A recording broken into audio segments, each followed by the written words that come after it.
Oh, no, you got 14 minutes left. Okay, guys, we got 14 minutes left.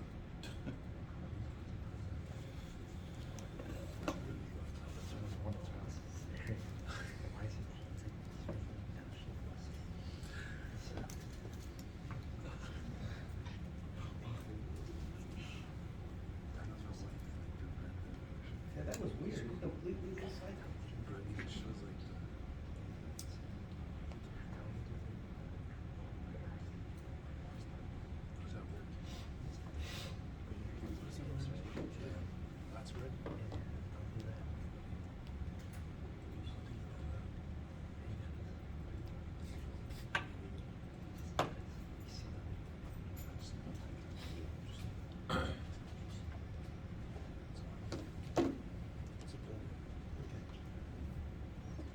Okay, neurological.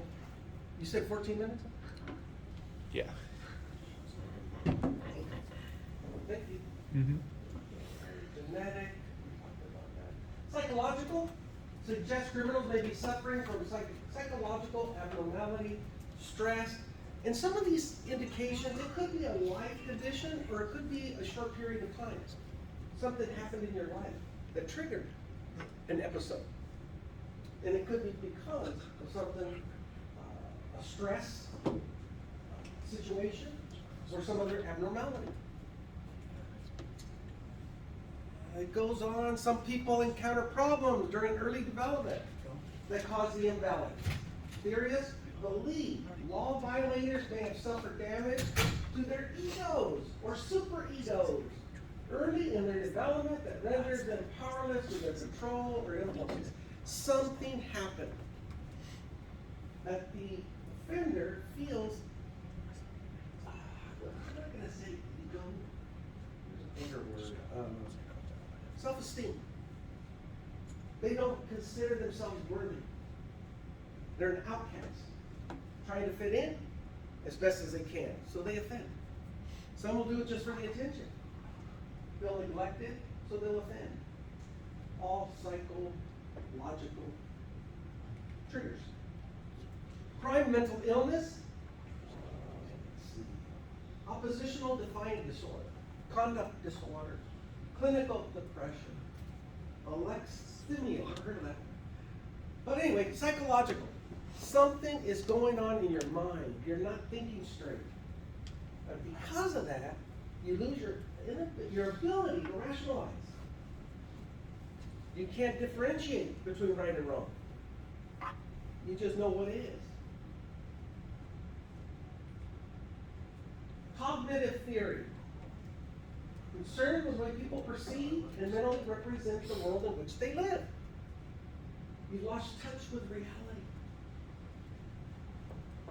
At least in your opinion, in your own mind, you don't see the world as other people do. We call this one cognitive theory.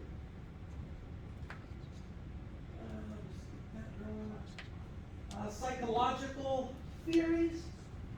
Some psychologists view criminal behavior as a function of disturbed personality structure. Antisocial personality, here we go. Failure to conform with social norms, deceitfulness, impulsivity, irritability, disregard for your own safety or safety of others, irresponsible, and you show no remorse for your actions. Wow. Anybody ever meet people that display these kinds of behaviors? These traits? Yeah, no remorse, right? They couldn't care less. Yeah. Irritable. At our worst, okay, we're human. We make mistakes. There are times we may act irresponsible.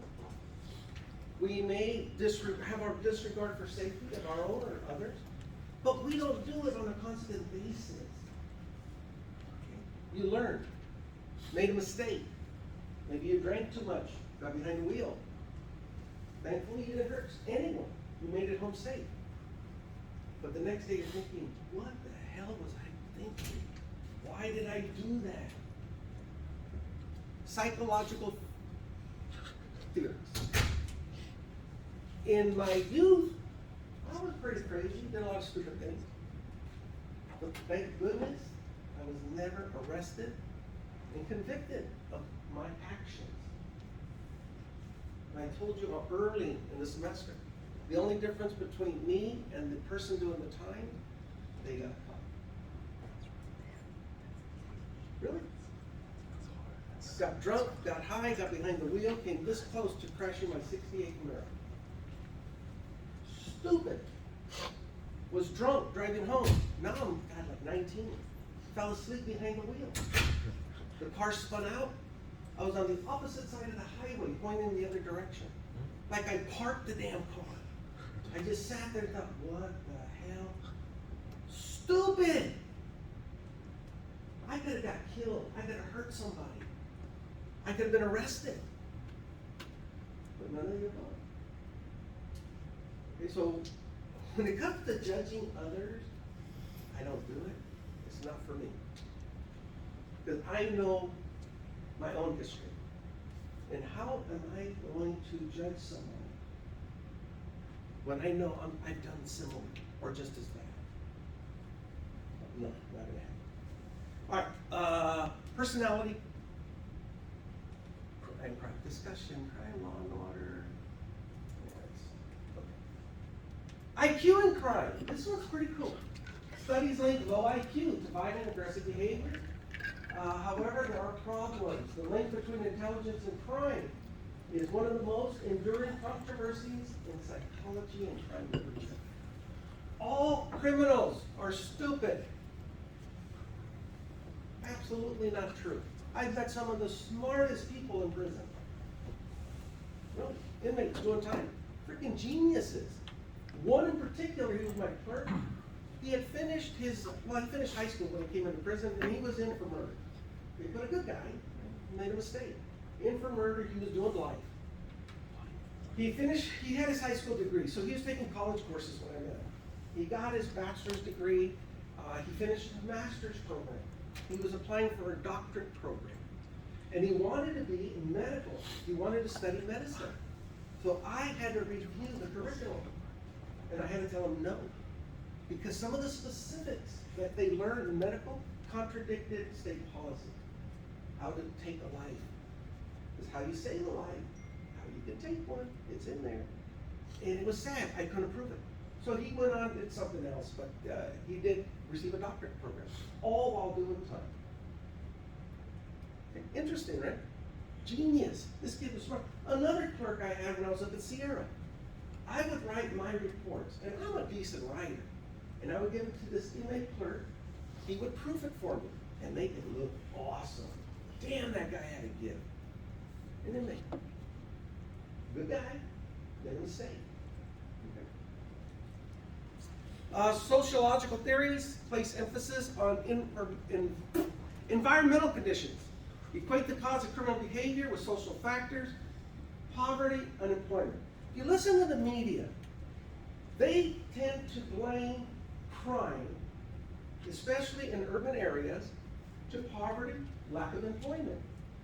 They really don't want to focus on the choice theory, that everyone has a decision to make. You choose to be an offender.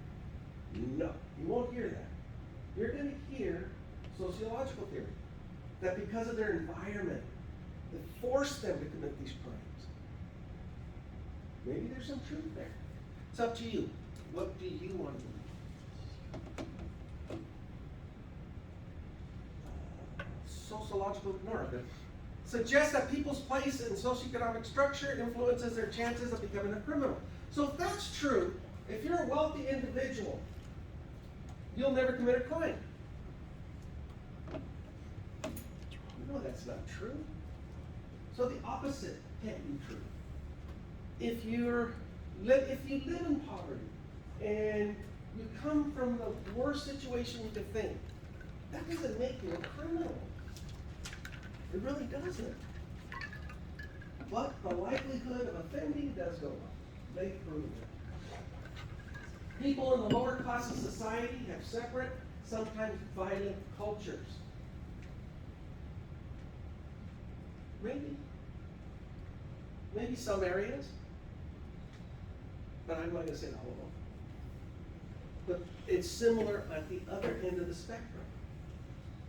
Influential people with wealth, they can also be violent. It's just you don't see it in the media as much. Racial disparity, problems of lower class culture are particularly acute for racial and ethnic minorities. Maybe. I grew up in the projects, predominantly Hispanic, Mexican, and Black. That was it. We had a couple of white people in the neighborhood, but hardly ever saw them. Predominantly Mexican and Black. And yeah, the crime was pretty freaking high. I remember going to, from our houses here, walking, we walked, me and my sister. And there was times, it was this place called the Dip. It's just a big drain area. But it opened up into a parking lot with government housing over there, 2-story. And I remember on occasion seeing bodies just strolled out, called it in the Dip. Sometimes they were dead, sometimes they were just drunk. But we would see bodies going to school. Coming home from school, on more than one occasion, I ran. I'm running away from gangs. A couple times they got me. Sometimes I got away, but I always fought back. Never won one, but I always fought back. I didn't want to be a part of that. I chose not to run with these people. And of course, my parents supported that decision. And we don't want you hanging out with those kind of kids. Always out, always causing trouble. That wasn't for me. So it was rough. Okay, it was rough. And it was a very, very poor community. Most of the occupants relied on some form of government assistance, just the way it was. Doesn't make them bad people. To this day, some of my best friends who grew up in that neighborhood, 3 of us went on to become law officers. And they all retired. That's pretty cool. But it was so weird, my first day in prison, I show up, I'm in uniform, 22 years old. And there's an inmate, and he was my friend in high school. And then I thought, oh yeah, I know this guy, I know this guy, I know this guy. Our town, either you were an officer, or more likely you were an inmate in this prison. Social, economic factors definitely contributed to that. How are we doing on time? You're almost full. We're going to stop with this slide then, guys. But let me finish it. The disorganized neighborhood, effects of some inequality, some poverty, some racism. Neighborhoods lack collective efficacy. They don't believe similarly. Everybody's on their own. Neighborhoods may possess deviant rules and cultures and strain legitimate avenues for success. They're all closed. I said last week, snitches get stitches. That's the type of environment. Some crime happens, you cannot tell anybody because you put yourself at risk. Questions about anything we talked about? Yeah, I hope you don't mind. I'm going to cut you out early because I want to record everything because something's going on with this. So if you have no questions, it's nice seeing everybody today. Have a good weekend. Weekend, good day. I'll see you on Wednesday.